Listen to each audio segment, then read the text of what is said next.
puede decir, en cierto sentido, que la historia de la humanidad es la historia de la técnica. Es verdad que han influido muchos otros factores, evidentemente, que no se puede reducir todo única y exclusivamente a lo técnico. Pero sí es verdad que a lo largo de nuestra historia, como especie, la técnica que hemos utilizado ha definido lo que hemos sido capaces de hacer. Y por eso dividimos las diferentes etapas en que se divide la historia de la humanidad en función de la técnica que se empleó en ellas. Hablamos de la edad de piedra y de la edad de los metales y diferenciamos dentro de ellas una serie de periodos. Y ya dentro de eso que llamamos historia, la historia, desde la invención de la escritura, parece que hemos abandonado esta clasificación tecnológica, lo cual no es cierto, porque la escritura ya es de por sí una técnica. Y lo que hemos hecho ha sido sustituir esa referencia a materias primas con las que hacer herramientas, piedra o luego ya metales, cobre, bronce, hierro, después el acero. Hemos sustituido esas referencias por otros tipos de técnica que ahora son más importantes para nosotros, fundamentalmente por las diferentes técnicas que nos sirven para conservar y transmitir la información. Y así hablamos de la escritura como punto de partida de la historia, y hablamos de la invención de la imprenta como de un paso fundamental, y después de la revolución informática, las telecomunicaciones, Internet, ¿no?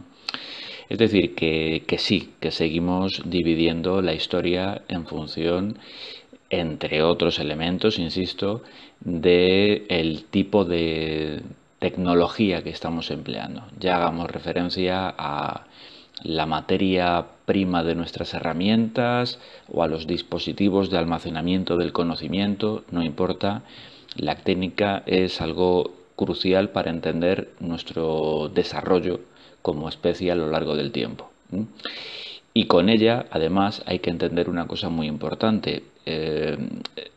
A medida que se va acelerando el desarrollo tecnológico, se va acelerando la historia. O sea, que esos grandes periodos en que la dividimos, ya de entrada hablar de prehistoria o historia, hablar de paleolítico o neolítico, dentro de lo que llamamos la historia, la división entre la edad antigua, la media, la moderna, la contemporánea.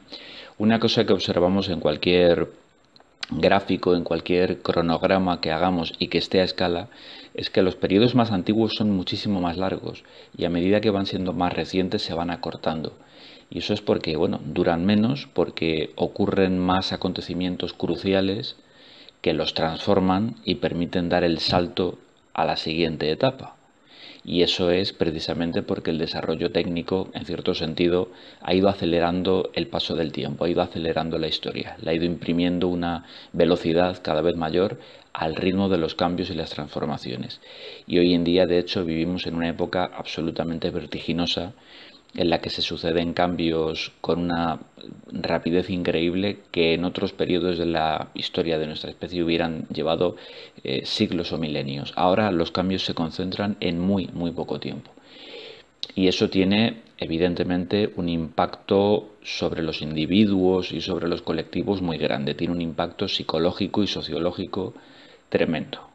La técnica es algo con una capacidad de transformar no ya lo que hacemos, lo que podemos construir, utilizar, sino lo que nosotros somos de hecho como especie, insisto, la forma en que pensamos, la forma en que se estructura nuestra mente, la alfabetización perceptiva y cognitiva del Homo sapiens depende en gran medida, fundamentalmente, de la técnica que éste utiliza en un momento dado de la historia. Luego tenemos que ver el modo en que todo esto ha ido influyendo en nosotros. Y no pretendo hacer un repaso histórico exhaustivo, no es ese mi propósito, no vendría aquí al caso. Nos vamos a venir a los tiempos más recientes, a la edad moderna y contemporánea, de hecho al final de la edad moderna y el comienzo de la contemporánea, para entender algo crucial en la gestación de nuestro tiempo, del mundo en que vivimos y por tanto de nosotros mismos, de quiénes somos y por qué somos como somos. Y es que en estos últimos 200 y pico años se han acumulado las mayores transformaciones de toda la historia de la humanidad. Una historia que tiene, si hablamos desde los tiempos de la invención de la escritura, estamos hablando de unos 6.000 años. Si hablamos de nuestra especie como tal, estamos hablando de unos 200.000 años en total. Pues no ha habido ningún periodo que acumule tantos cambios importantísimos de una relevancia fundamental como el tiempo que nos separa de la revolución industrial, de la primera revolución industrial y las sucesivas que ha habido desde entonces, porque estuvo esa primera revolución industrial que tiene lugar en la segunda mitad del siglo XVIII y primeros del XIX.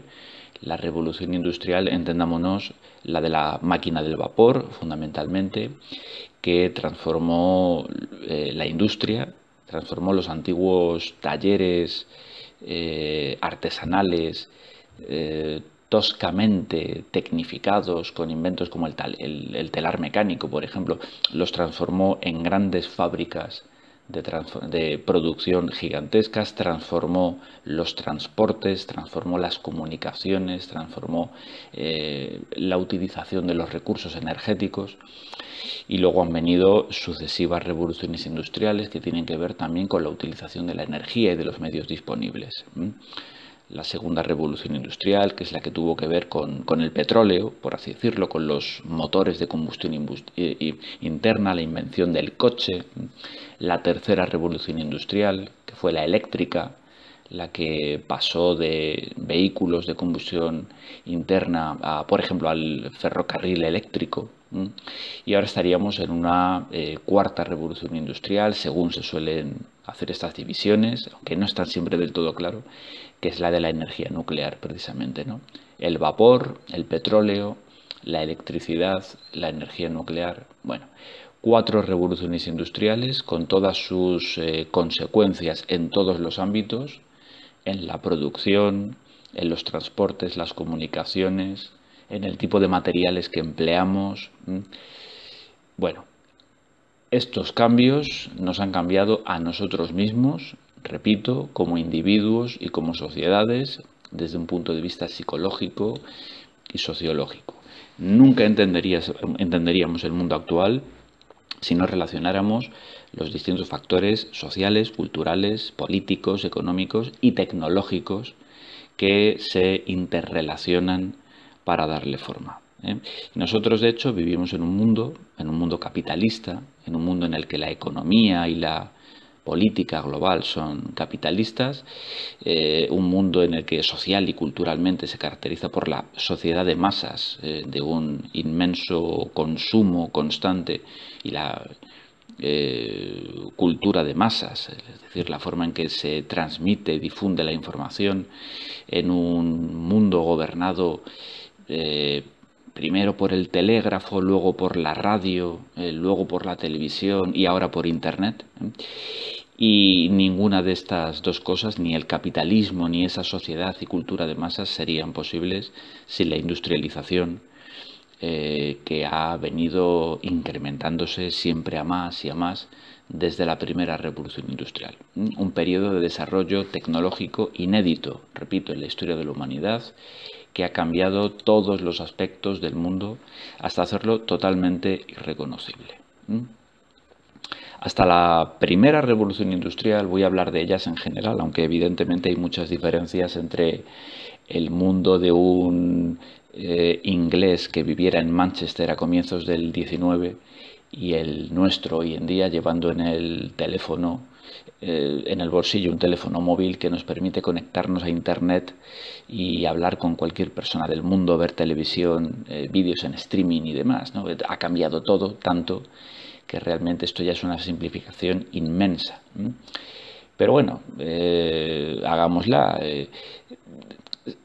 Cabe hacer esta distinción, vaya, ¿no? Y es que hasta la primera revolución industrial, la forma fundamental de la técnica, la forma en que encontrábamos la técnica era la herramienta. Una palabra muy amplia, muy vaga, muy ambigua, ¿no? Porque herramienta aquí puede significar cualquier útil, cualquier enser, puede significar un arma, puede significar muchas cosas, ¿no? Pero todos entendemos lo que decimos cuando hablamos de una herramienta. un determinado objeto que podemos manipular, transportable por lo general, y que no nos releva de hacer el trabajo, no nos sustituye a la hora de hacer un trabajo, pero sí que nos facilita realizarlo.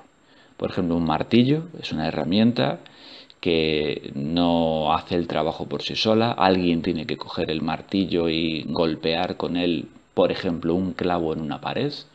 Lo que pasa es que en vez de hacerlo con el puño o golpeando así con una piedra o con cualquier otra cosa dura que encontráramos, pues el martillo, por los materiales con que está hecho y por su constitución, por la forma que tiene, nos permite hacerlo con mucha mayor facilidad.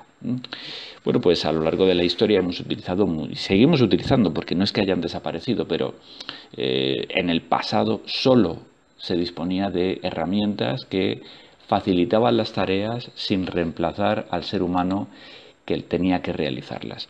Lo que comienza con la revolución industrial, lo revolucionario de la revolución industrial, es precisamente que la herramienta va a ser, bueno, si no sustituida, por lo menos sí, en muchos casos va a ser reemplazada por la máquina. Lo novedoso de la revolución industrial, por lo menos de una forma ya amplia y perfectamente funcional, va a ser la introducción de la máquina.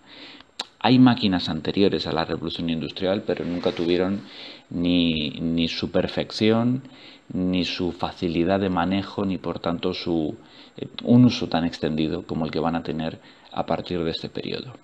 La máquina es precisamente lo definitorio de la revolución industrial, diferentes generaciones de máquinas que se han sucedido con diferentes revoluciones industriales, y con ellas comienza, propiamente hablando, el mundo moderno. ¿Qué es lo que hace la máquina? Pues precisamente eso, es liberar del trabajo al ser humano, de forma parcial o incluso total. A medida que las máquinas se van introduciendo en un sector, primero van reemplazando una gran parte del trabajo humano, y el ideal, el propósito realmente de su introducción, es que terminen por sustituirlo por completo. Y en muchos campos el trabajo humano está absolutamente sustituido ya por máquinas que hacen todo lo que puede hacer el ser humano y que prácticamente no necesitan supervisión. En todo caso, eso, quizá la supervisión de algún operador, que es alguien que no está haciendo el trabajo, sino que está mirando una pantalla, un dial, que de vez en cuando toca un botón, hace un ajuste, pero no está haciendo el trabajo lo está haciendo la máquina. Una máquina que tiene uno o más dispositivos que producen algún tipo de acción, de movimiento, el requerido, y que tiene una fuente de energía artificial, por lo general, que le permite hacerlo. A la hora de utilizar herramientas, ya sea, por ejemplo, un ser humano utilizando un martillo o una yunta de bueyes tirando de un arado, eso también es una herramienta, un arado. Tiene que haber siempre un animal que utiliza su propia fuerza motriz para accionar la herramienta. Es decir, tiene que haber un animal que consume energía biológica, que quema calorías, por así decirlo, para realizar un trabajo. La máquina no necesita consumir este tipo de energía porque está conectada a otra fuente de energía artificial que la realice, ya sea la caldera de la máquina de vapor con sus pistones, ya sea el motor de combustión interna de un coche, ya sea un motor eléctrico, como los hay en prácticamente cualquier dispositivo actual, o ya sea en incluso los generadores de una central nuclear o los motores nucleares que impulsan un portaaviones, un submarino o un superpetrolero. La máquina libera al ser humano en el trabajo. No solo lo libera parcial o totalmente, sino que, bueno, lo que hace, la función que realiza, lo hace más deprisa, y de hecho, en función de cómo esté diseñada, puede realizar distintas operaciones a la vez. Por lo general, un ser humano puede hacer una única cosa a la vez y a un ritmo bastante limitado. Una máquina trabaja siempre más deprisa que el ser humano, por lo general trabaja más deprisa, vaya, y en función de que tenga distintos brazos, accionadores o lo que fuera, cabezales, pues puede estar haciendo muchas operaciones simultáneamente. Además, es más precisa, más eficiente. Lo que hace la máquina lo hace perfectamente, normalmente con una capacidad, con una precisión mucho mayor que la de cualquier ser humano. Al principio las máquinas son más toscas que un operador natural, que un orfebre, por ejemplo, ¿no? Toda máquina en sus inicios pues es un dispositivo muy grande que consume muchísimo y que hace un trabajo bastante torpe, pero se van perfeccionando rápidamente, se reducen de tamaño, reducen también su consumo y van ganando en eficiencia, en precisión, hasta que llega un momento en que no importa, no hay un ser humano que sea capaz de igualar esa fineza con la que trabaja la máquina. Una máquina además que no comete nunca errores. Los materiales con los que está hecho la máquina pueden fallar, puede que tenga un fallo de diseño, pero entonces es un fallo humano. La máquina no comete errores. La máquina, cada vez que hace el trabajo, lo hace de forma absolutamente idéntica. Cada unidad de un producto que fabrica es idéntica a todas las demás. Es un clon.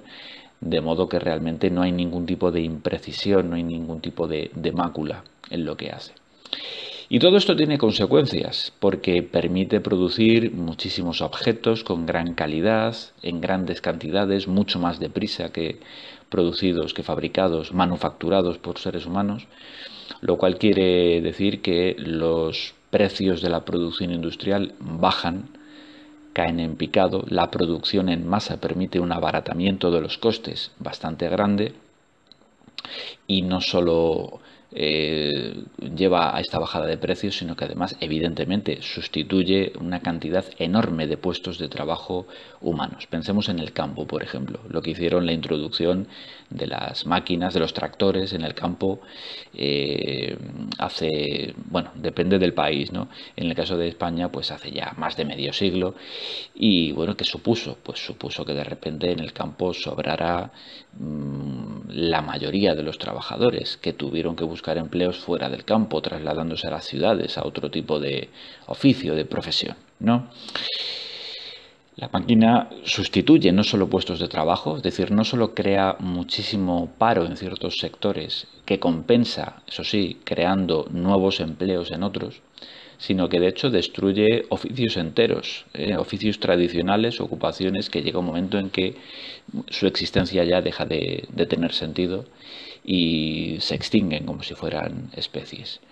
Estos trabajos que dan nombre a calles en ciudades, ¿no? Trabajos que hoy en día existen, bueno, si queda todavía por ahí algún artesano que se dedique a ello, es raro, ¿no? Pero en general, pues, trabajadores manuales de distintos campos, de la madera o de la metalurgia y demás, ha llegado un momento en que ya no tenían razón de ser porque todo lo que ellos hacían de forma artesanal, tradicional, manual, ha sido sustituido por fábricas que, bueno, que lo hacen con una calidad muy buena y a unas escalas que, bueno, con las que ellos jamás podrían competir, ¿no? Es verdad que a veces sobreviven determinadas formas de artesanía que objetivamente hablando no son necesarias, pero bueno, sobreviven precisamente porque se han convertido en productos de lujo, ¿eh? Por ejemplo, pensemos en un relojero suizo haciendo un reloj que te puede costar más de 100.000 euros. Ese reloj es extraordinario, por supuesto que lo es, pero no da mejor la hora que cualquier otro. No es un reloj más preciso que cualquier reloj de cuarzo, de bolsillo, barato, que cualquier reloj de estos Casio de toda la vida, ¿no? No es más preciso, no da la hora mejor, lo que hace no lo hace mejor. Entonces, si te puedes comprar un reloj barato por 15 euros, ¿por qué gastarte 100.000 euros o más en ello, ¿no? Y es simplemente pues porque es una señal de estatus, porque llevar ese reloj te da prestigio delante de los demás y porque cuando eres un rico tienes que demostrar que lo eres gastando dinero en cosas que a lo mejor no necesitas, porque cuando haces negocios tienes que demostrar a la gente que tienes dinero, que te va bien, tienes que lucirlo, tienes que llevar marcas ¿no? que te permitan ostentar, ¿no? tus recursos. De forma que, bueno, sobreviven ciertas artesanías precisamente por eso como señales de estatus, pero por eso, porque no es necesario, porque el hecho de que alguien pueda permitírselo indica precisamente que el dinero le sobra, no por otro motivo.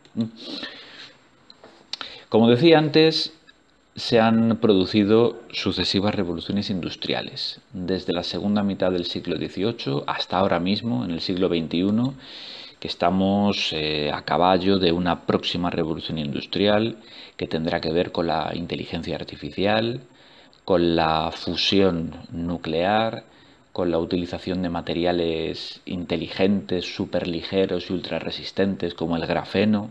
Bueno, distintas tecnologías que caracterizan una época, y épocas que cada vez duran más tiempo porque tardamos menos tiempo gracias a esa tecnología en alcanzar los conocimientos necesarios y las capacidades, las técnicas, nunca mejor dicho, para dar el salto a un nuevo periodo histórico, ¿no? Todo esto produce inmensas transformaciones sociológicas y psicológicas. En relación a lo que estaba diciendo, en relación a la introducción de las máquinas en el trabajo, pues no cabe duda de que, por ejemplo, desde la primera revolución industrial que da origen a la edad contemporánea, pues desaparece la sociedad tradicional, estamental, que había en el absolutismo, se produce el éxodo rural, todo el mundo occidental, Europa, Norteamérica, el campo prácticamente se vacía, que es donde vivía todo el mundo, prácticamente en el campo, lo cual es natural porque es donde está el alimento, es donde está la comida, y la gente a lo largo de la historia siempre ha vivido donde ha estado el alimento. Bueno, pues la gente se va masivamente del campo a las ciudades, aparecen muchas ciudades y las que ya había crecen de tamaño de forma exponencial. Empezamos a tener por primera vez grandes urbes de millones de habitantes, que es una cosa que a lo largo de la historia no se había dado, con la excepción de algunas grandes metrópolis, como pudo ser en su momento Roma, o como habían sido después Londres o París, pero no había muchas más en Occidente. A partir de ahora, sí, va a haber muchas ciudades superpobladas con una inmensa concentración urbana, por lo general en condiciones muy malas, al menos en un principio, con cinturones inmensos de trabajadores que viven en condiciones muy precarias, hacinados, en condiciones higiénicas y laborales lamentables, lo cual va a dar lugar a su organización en movimientos sindicales, partidos políticos, va a haber un alto nivel de confrontación social que va a producir revoluciones políticas, y todo eso va a ir moldeando nuestro mundo, un mundo que nos es muy familiar y que tiene sus bases, digámoslo una vez más, en la revolución técnica, que es la que realmente mató ese mundo absolutista, mucho más que la política. Todo esto tiene consecuencias y es de lo que nos interesa hablar precisamente, ¿no? De esas consecuencias sociológicas y psicológicas. Una primera, no cabe duda, la técnica tiene aspectos netamente positivos. Cuando la historia de la humanidad puede, en cierto sentido, entenderse como la historia de la técnica que el ser humano emplea, es porque la técnica hace algo por nosotros que nosotros buscamos, que nosotros queremos. Faltaría más, es que si no, no la utilizaríamos, si no prescindiríamos de ella. Pero no, al contrario, lo que hacemos es desarrollarla, intentamos hacerlo a lo largo del tiempo, porque nos facilita la vida, precisamente, ¿no? Porque la técnica satisface nuestras necesidades, porque gracias a la técnica hacemos eso que nos caracteriza como especie, que es no ya adaptarnos al medio para sobrevivir, sino adaptar el medio a nosotros mismos, transformar la naturaleza para que nos rinda sus frutos, sus materias primas, sus fuentes de energía. La técnica satisface nuestras necesidades, cada vez lo hace mejor, de una forma más eficiente, y eso está muy bien, objetivamente. Lo que pasa es que esto también tiene, como todo, su reverso, tiene también sus consecuencias negativas, y es que a medida que vamos empleando una tecnología cada vez más desarrollada y satisfacemos nuestras necesidades de una forma cada vez más eficiente, vamos necesitando cada vez más técnica, vamos dependiendo cada vez más de ella. Se da una fuerte dependencia tecnológica. Satisfacemos unas necesidades, pero creamos otras nuevas. Y esas necesidades nuevas, artificiales, no dejan de ser necesidades que antes no teníamos, pero ahora sí. Y el ser humano de cada época, de un determinado periodo histórico, tiene unas necesidades en función de la tecnología que está empleando. Necesidades del pasado le parecen ya superadas, le parecen algo remoto, y le puede llegar a parecer increíble que en el pasado la gente tuviera esas necesidades. Y ahora en cambio tiene otras que a la gente de esas épocas, bueno, ni se las imaginarían. Pensarían, ¿cómo va a ser eso una necesidad si se puede vivir perfectamente sin eso? ¿Eh? Nos vamos metiendo en un laberinto del que no hay salida. Cada vez estamos más atrapados por la tecnología disponible, que nos hace la vida cada vez más cómoda, porque lo que empezó siendo una necesidad luego pasa a ser ya una cuestión de comodidades y por último de lujos.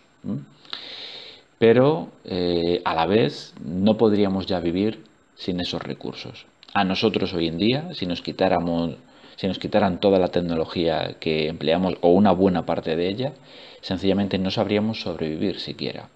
La sociedad en que vivimos, ese mundo que describía antes, capitalista, masificado, esa cultura de masas, el consumismo, todo esto se vendría abajo si de repente se produjera una cadena de fallos tecnológicos, que es imposible que se produzca, o prácticamente imposible, pero si se diera como escenario de ciencia ficción, distópico, catastrofista, pues sencillamente eso podría conducir a la extinción de la humanidad hoy en día, ¿no? Si de repente de la noche a la mañana ocurriera algo que es, bueno, casi contradictorio formular, ¿no? Pero si, por ejemplo, Internet fallara, pues se vendría todo abajo, ¿no? Porque ya dependemos de los medios de información y comunicación, dependemos hasta tal punto, hemos depositado en ellos tantos procesos, tantas funciones, y nos hemos olvidado, la mayoría de nosotros, de su funcionamiento, que sin esas cosas nosotros ya no sabríamos hacer absolutamente nada. Todo para nosotros, desde el comercio o las finanzas al funcionamiento de las centrales eléctricas, los transportes, tantas cosas dependen exclusivamente de la técnica. De modo que somos dependientes de la técnica como un drogadicto lo es de la droga. Tenemos un síndrome de abstinencia fortísimo, mortal de hecho. No podríamos superar vivir sin la tecnología con la cual nos hemos criado. Si de repente unos invasores extraterrestres lanzaran un gigantesco pulso electromagnético que fundiera todo lo que es electrónico en nuestro planeta, la humanidad en su inmensa mayoría no podría sobrevivir. Así que bueno, en fin, nos hace la vida muy cómoda, pero hay que tener en cuenta esto, ¿no? Nos vamos quedando atrapados en esta creciente dependencia tecnológica, que es como una carrera hacia adelante. ¿Cómo superamos la tecnología de la que hoy dependemos sustituyéndola por otra de la que dependeremos el día de mañana? Y así vamos sustituyendo generaciones de dispositivos por otros que cada vez lo hacen todo mejor, pero que a la vez nos tienen cada vez más atados de manos. Eso tiene su influjo sobre nuestras capacidades mentales también, por ejemplo, ¿no? Hay estudios que demuestran cómo, bueno, la utilización de la memoria se va atrofiando, en parte quizá también la de la inteligencia vaya resintiéndose en cierta medida por la dependencia de los ordenadores, de las calculadoras electrónicas y demás, ¿no? Hemos perdido hasta tal punto la costumbre de hacer ciertas cosas que ya sencillamente no sabemos hacerlas. Y de hecho, el ser humano occidental, medio o del mundo desarrollado no sabe encender un fuego y desde luego no sabe procurarse la comida, no sabe conseguir ropa ni hacerse un cobijo, no sabemos hacer ninguna de las operaciones más básicas que cualquier ser humano de épocas pasadas sí ha sabido hacer perfectamente, las hacían todos los días. Un segundo aspecto que hay que tener en cuenta es lo que algunos expertos en tecnología y en impacto social llaman la alienación tecnológica. El ser humano actual está tecnológicamente alienado. Alienación es un término muy empleado en filosofía, sobre todo desde el siglo XIX. Hoy en día se ha popularizado mucho. El feminismo, por ejemplo, lo emplea bastante para referirse, o cierto feminismo, para referirse a la situación de la mujer. Bueno, el término viene de antes y se ha utilizado en distintos contextos. Lo hizo muy popular Marx cuando lo usó para hablar de la alienación económica del trabajador, del modo en que el capitalismo roba la fuerza de trabajo del proletario para producir la plusvalía, ¿no? el beneficio que se lleva el capitalista de su explotación. Pero bueno, se puede utilizar en más sentidos, ¿no? Y uno de ellos es este. Alienación en general, es un proceso por el cual el ser humano se ve desprovisto de aquello que lo define y por tanto, al verse desprovisto, expropiado de aquello que es lo más importante para él, para el ser humano, pasa a depender totalmente de un tercero al cual se ve sometido, al cual se ve esclavizado. Esto dicho así suena muy raro, muy confuso, pero bueno, Marx, por ejemplo, decía que el ser humano, su expresión fundamental, lo que nosotros somos, lo que hacemos es nuestro trabajo. Nos expresamos como seres humanos como trabajadores, como animal que transforma su entorno. El ser humano es lo que hace, el ser humano es lo que trabaja. Y si no somos dueños de nuestro propio trabajo, no somos dueños de nuestra propia vida.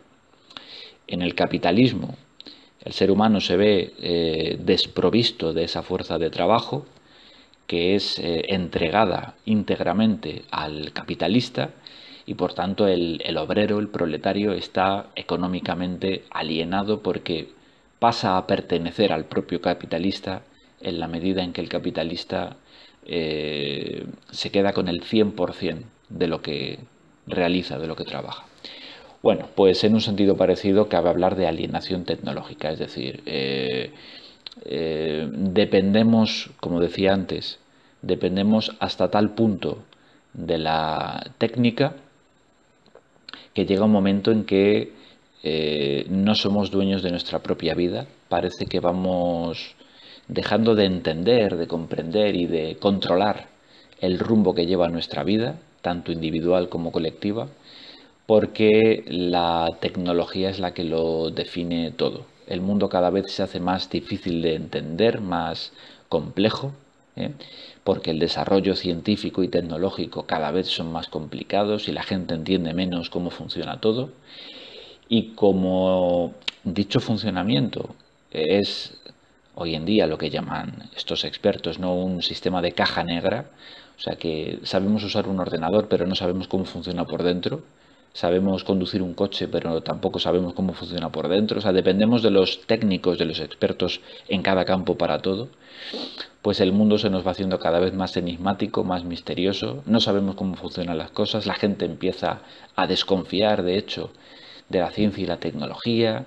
Y bueno, digamos que cuanto más somos usuarios de esa tecnología, menos comprendemos en realidad cómo funciona, en qué consiste y cuál es el rumbo que lleva el mundo.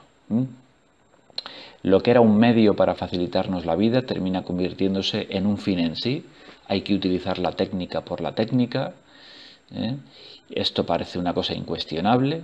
Todos los campos se van automatizando, tecnificando, industrializando, con el impacto que eso tiene para las personas, en una vorágine que parece que ya nadie controla, y el mundo se hace cada vez más frío, más inhumano y demás. Bueno, pues este es otro factor a tener en cuenta en cuanto a estas transformaciones sociológicas y psicológicas, esta alienación tecnológica, el hecho de que vamos perdiendo la sensación de controlar el mundo, de dominar nuestro destino, porque todo está cada vez más mecanizado, automatizado, y bueno, y una técnica que se suponía que tenía que trabajar para nosotros, al final tenemos la impresión de que nosotros somos los que estamos trabajando para ella, para mantenerla, sin que haya una razón clara de por qué esto es así o para qué es esto así. Todo lo anterior, tanto esa dependencia tecnológica como esta alienación tecnológica, se relacionan a su vez con lo que el sociólogo y filósofo polaco fallecido hace unos pocos años, Zygmunt Bauman, llamaba la sociedad líquida o la vida líquida, ¿no? Antes vivíamos en un mundo sólido, en una sociedad sólida, estable, duradera, ¿eh? Había unas tradiciones, unos modos de vida, unas creencias, unas expectativas de vida que la gente comprendía, que eran duraderas, que se transmitían de generación en generación. La gente sabía vivir en un mundo cuyas reglas conocía. Y la diferencia entre generaciones no era muy grande, de forma que de abuelos a nietos, ¿no? O bisnietos, tataranietos, el mundo no había cambiado tanto. Y la gente, bueno, reconocía sus hábitos y costumbres y creencias y se identificaba con ese mundo que hacía suyo, y con toda la dificultad, con todas las penalidades que hubiera en ese mundo, pero bueno, digamos que la gente tenía un sentimiento de identidad, de pertinencia, un sentimiento de comunidad, de grupo, sentía un arraigo que en el mundo moderno tiende a desaparecer, porque lo que ocurre con estas sucesivas revoluciones industriales y cada vez más y más deprisa es que todo está en permanente cambio, todo fluye cada vez más rápido, la sociedad, el mundo se licúa y ya todo es inestable, todo es vertiginoso, todo cambia constantemente, y esas relaciones sociales de antaño ya son imposibles. Porque entre el mundo que han vivido nuestros abuelos y el nuestro, todo ha cambiado tanto que realmente ya no es el mismo mundo, ¿no? Pero no ya con nuestros abuelos, sino también con nuestros padres. Y no ya con nuestros padres, sino que el mundo en el que ha transcurrido nuestra infancia ya no es el mundo en el que transcurre nuestra vida madura. Todo cambia cada vez más rápido, incluso en vida de un mismo individuo, de una misma generación. Y ese mundo es un mundo con el que cada vez nos cuesta más identificarnos.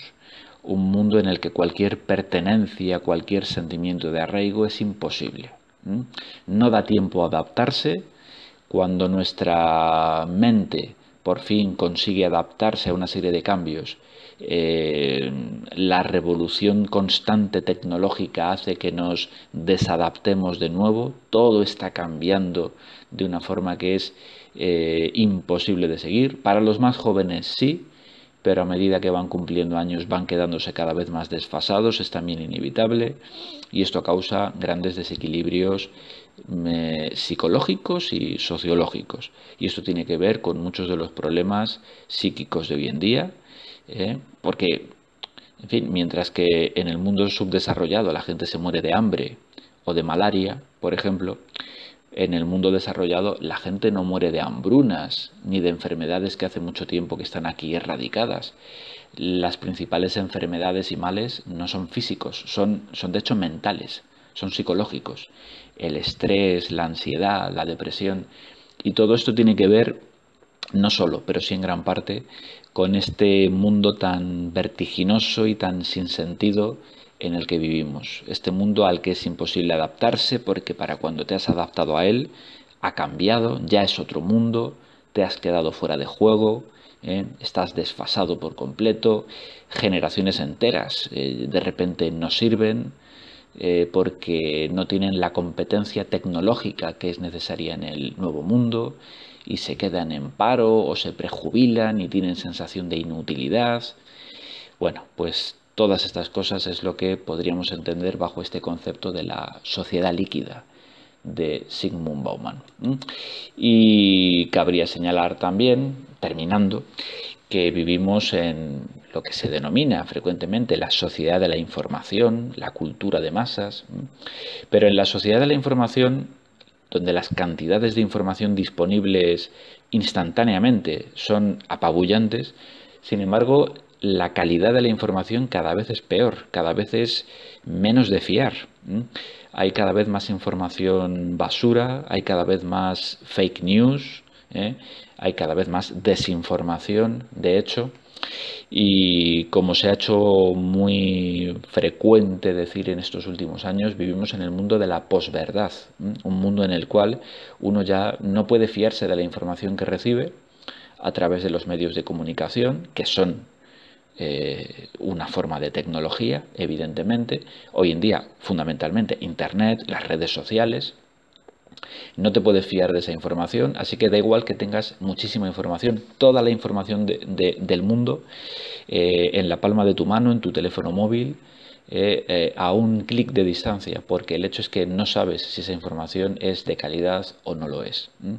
Por lo general no lo es una información muy mala. A mayor cantidad de información, peor calidad de información. Y lo mismo pasa con las propias interacciones humanas que permiten estos medios de comunicación, las redes sociales y demás.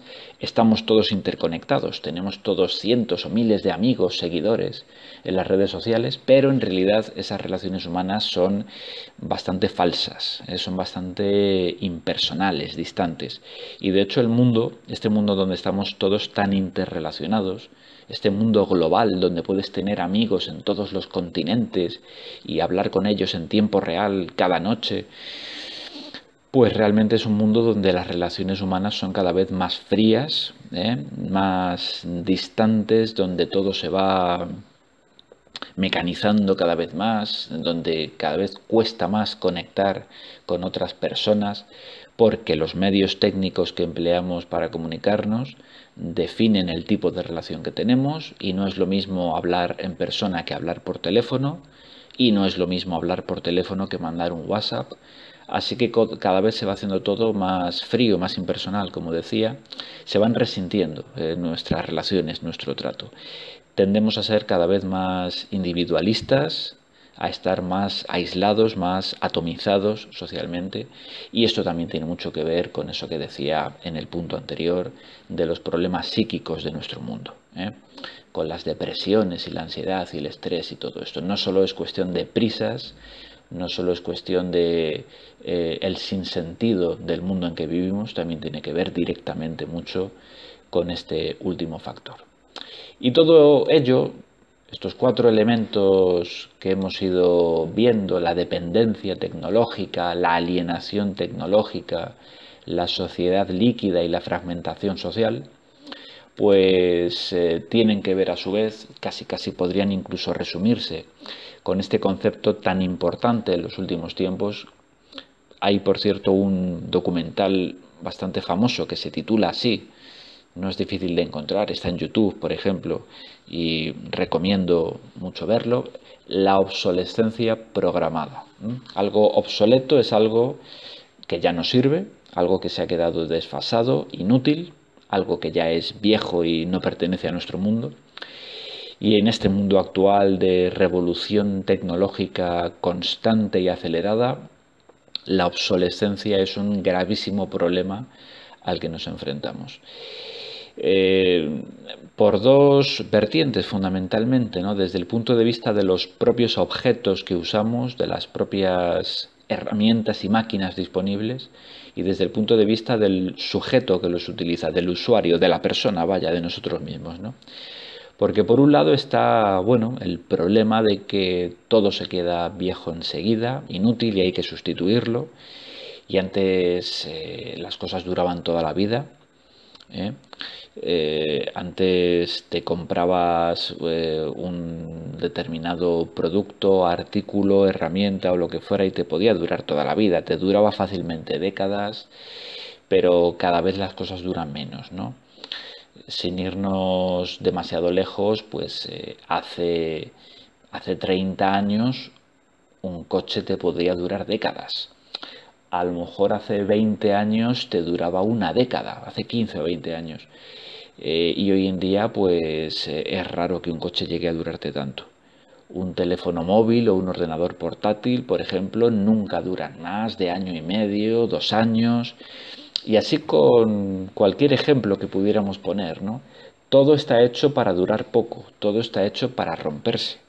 O sea, si tenemos una tecnología cada vez más desarrollada, si todo es cada vez más útil, práctico, consume menos y tiene mayores prestaciones, no pueden hacer que dure más. Y sí que pueden hacer que dure más, por supuesto. Existe la tecnología para hacer cosas muy duraderas, muy resistentes, pero no se quiere hacer así, porque el propio mercado porque las empresas que los fabrican necesitan estar revendiéndolos constantemente. Y para poder revenderte algo que tú ya tienes, pues tienen que hacer que se rompa rápido y que sea fácilmente sustituible. Y cada vez más barato, es verdad, ¿no? Pero que tengas que sustituirlo, quieras hacerlo o no quieras. No es una cuestión ya de que quieras tener el último modelo, estar a la última. No es simplemente una cuestión de estatus o de modas, que también, pero no, es que lo diseñan todo para que dure, pues, para que dure, pues, poco más que su garantía, de forma que tampoco haya que devolverte el dinero. Hacen unas pruebas de resistencias de materiales y demás, de forma que, bueno, pues eso, un móvil te va a durar los 2 años que te ha durado la garantía, entonces va a empezar a fallar, se va a romper la batería, lo que fuera, y como la reparación va a ser más cara que comprarte uno nuevo y mejor, pues lo tiras y te compras uno nuevo y mejor. Esto es la obsolescencia programada, que no tiene por qué llegar al extremo un tanto conspiranoico. Lo que pasa es que hay veces que se ha dado y se sabe, ¿no? Esto, digamos que está constatado, de que a veces determinadas marcas, determinadas fábricas, pues han puesto el famoso chip de autodestrucción. No es tan fácil como eso, ¿no? Pero, o sea, lo hacen para que se autorrompa al cabo de cierto tiempo un dispositivo. Pero bueno, esto es ilegal y son más bien excepciones. La norma es que no, que lo hacen sabiendo que no va a durar, a propósito para que no dure, simplemente para ser sustituido y por tanto para que se lo vuelvas a comprar. Hay bombillas que llevan encendidas ininterrumpidamente más de un siglo. Hay medias, panties, que no se rasgan nunca ni aunque intentes rajarlos con una navaja. Hay baterías que duran muchísimo tiempo también. En fin, se puede hacer. Se puede hacer que dure mucho más. La tecnología, de hecho, para la mayoría de estas cosas tiene más de un siglo. Lo que pasa es que se quiere hacer que todo sea desechable. Todo es como las cuchillas desechables, las Gillette, que de hecho fue el paradigma, fue el modelo que han seguido todas las demás industrias. Vamos a hacer algo que sea de usar y tirar, algo que es muy muy barato, pero que tienes que estar comprando una y otra vez.